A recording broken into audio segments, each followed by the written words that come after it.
classroom.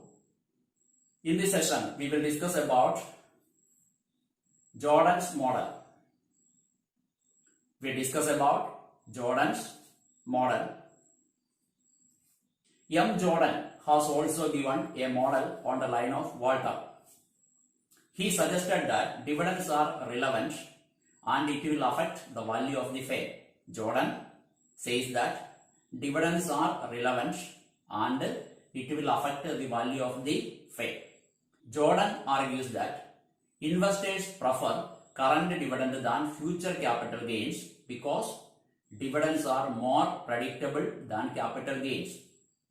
I repeat, Jordan argues that investors prefer current dividend than future capital gains because dividends are more predictable than capital gains.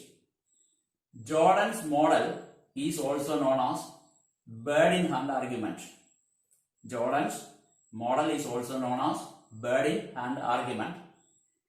It is called so because this is based on the assumption that shareholders prefer to receive current dividend than future capital gain. I repeat, Jordan's model is also known as bird-in-hand argument. It's a reason this model is based on the assumption that shareholders prefer to receive current dividend than future capital gain.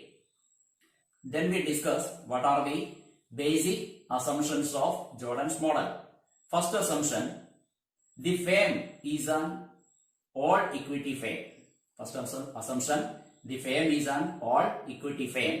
Second assumption, no external financing is available or used.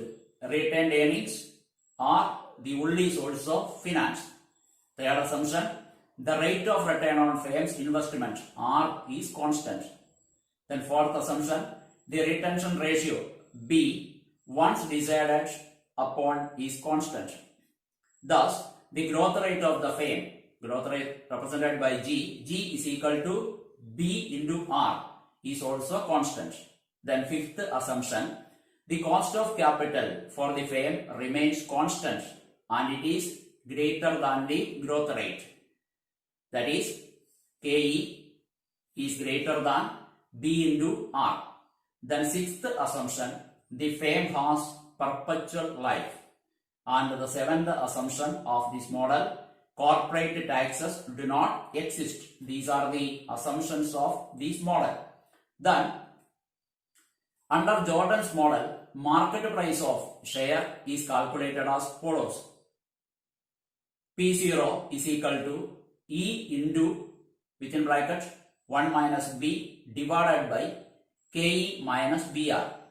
We know P0 is equal to current market price, E is equal to earning per share, B is equal to retention ratio, KE expected rate of return or cost of equity, BR is equal to growth rate, 1 minus B is equal to DP ratio. The implications of Jordan's basic valuation model may be summarized as below. First one, when the rate of return of the firm on its investment is greater than the required rate of return, that is, when R is greater than K0, the price per share increases as the dividend payout ratio decreases. Thus, a growth firm, a firm growing, should distribute smaller dividends and should retain maximum earnings. If R is greater than KO, price per share increases as the dividend payout ratio decreases. A growing firm should distribute smaller dividends and should retain maximum earnings. Then second implication, when the rate of return is equal to the required rate of return, that means R is equal to K0, the price per share remains unchanged and is not affected by dividend policy. Thus, for a normal firm, there is no optimum dividend payout. The third implication, when the rate of return is less than required rate of return, The price per share increases as the dividend payout ratio increases. Thus, the shareholders of a declining firm stand to gain if the firm distributes its earnings. For such a firm, the optimum payout would be 100%. These are the three implications of Jordan's basic valuation model. Then we solve one problem to practically prove it. The following information is available in respect of the rate of return on investment, the cost of capital K, and earning per share E of ABC Limited. The rate of return on investment R is equal to three situations. R, in our first case 15%, second case 12%, and the third case 10%. Then cost of capital K is equal to 12%. Then earning per share E is equal to ₹10. Determine the value of its shares using Jordan's model, assuming the following.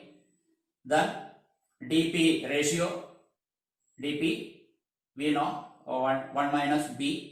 Then retention ratio represented by B. Our first case A, DP 100%, so retention ratio 0. Then second DP 80%. If DP 80%, retention 20%, then DP 40%, then DP 60%. Then our solution, P0 is equal to E into 1 minus B divided by KE minus BR, that is what our formula. Then, R is equal to 15%. In that case, we know R is greater than K. Now, second case, R is equal to 12%. In that case, our R is equal to K. And in our third case, R is equal to 10%. In that case, R is less than K. Then we start with our first one. When DP ratio is 100%, if our DP ratio is 100%, we know our B retention ratio, that is equal to 0. When we put these informations into a formula, P0 is equal to E into 1 minus B divided by KE minus BR. We know E is equal to 10, and then 1 minus, here our B is equal to 0, so 1 minus 0, that divided by KE 12%, so 0.12 minus BR, B into R, here B is equal to 0, R is equal to rate, R is equal to 15%, so 0 into 0.15, that is equal to 10 divided by 0.12, that is equal to 83.33. This is our P0 when R is equal to 15% and DP ratio 100%. Then our second case, R is equal to 12%. In that case, when we put these informations in the formula, 10 into 1 minus 0 divided 2 minus 0 into 0.12, that is equal to 10 divided by 0.12, that is equal to 83.33. Then our third case, R is equal to 10%. When we put information in the formula, 10 into 1 minus 0 divided by 0.12 minus 0 into 0.10, that is equal to 10 divided by 0.12, that is equal to 83.33. Then in this case, when DP ratio is 100%, in all cases, P0 is equal to 83.33.